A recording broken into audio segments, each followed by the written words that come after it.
Hi guys, my name is Taylor Regan and my current events presentation was over learning loss due to virtual schooling. Why the sudden boom in virtual learning? I think most of you guys probably know the answer to this. That would be COVID-19. The increase in students participating in virtual learning was due to the pandemic.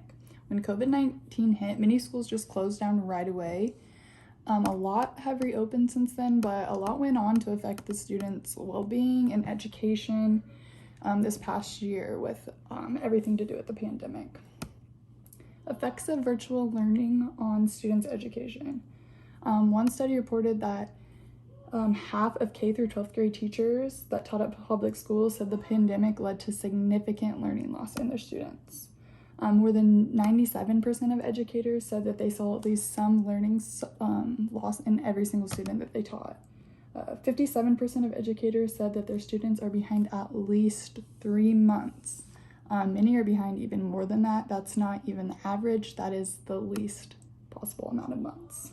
I know that virtual learning has definitely affected me. I do not feel that I have learned as much. So one question I would like to ask you guys is, do you feel that you are behind because of having to take online classes rather than in-person classes? Here is a little chart showing the impact of the pandemic on academic learning.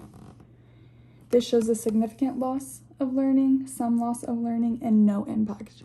Only 3% of people reported no impact on the learning of kids. Effects of virtual learning on students' education continued. Another study showed that a majority of educators ranked the effectiveness that online schooling has only slightly above what a student would receive if they just skipped school for a day. Another issue that comes into play regarding the effectiveness of virtual learning is economic status. Areas that are higher in poverty resulted in an even worse education through virtual learning.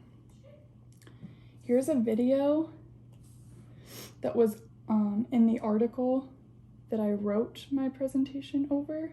I thought it had some very interesting information in it. Circles are calling it the COVID slide. Kids falling behind in their academic progress because of the pandemic.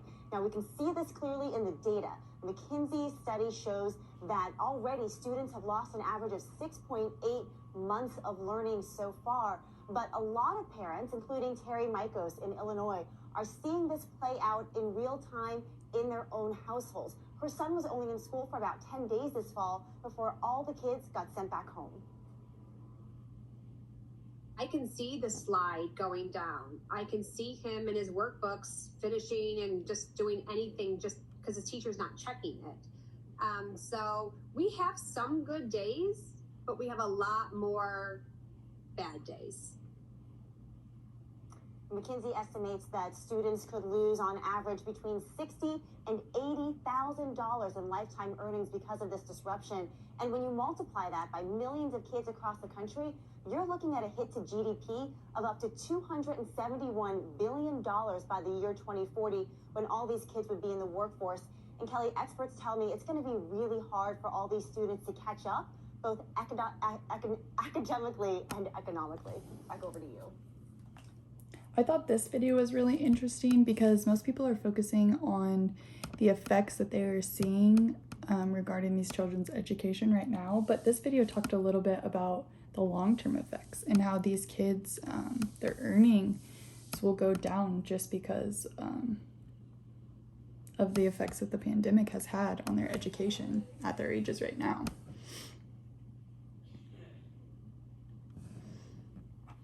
Other effects of virtual learning on students. Obviously, one of the main focuses is their education, but there's a lot more to it.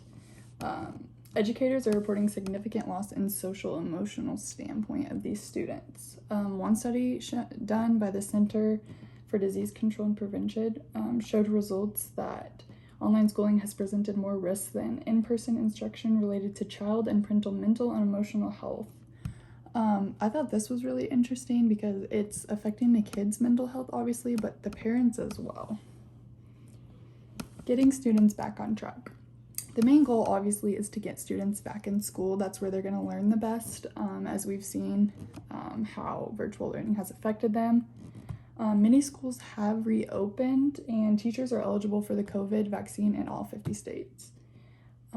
I thought this was kind of interesting. Some of the recommendations that are being made in regards to getting students caught up include 50 hours of targeted instruction over 2 weeks, or high-intense tutoring consisting of 50 minutes every single day for a year. That just shows how far behind our kids are and how much it's going to take to get these students back on track. That leads you to my last question, is what are some things that you think could help get students back on track, or would help you if you feel that you have became behind in learning due to virtual learning because of the pandemic? And here are my sources. Thank you for watching.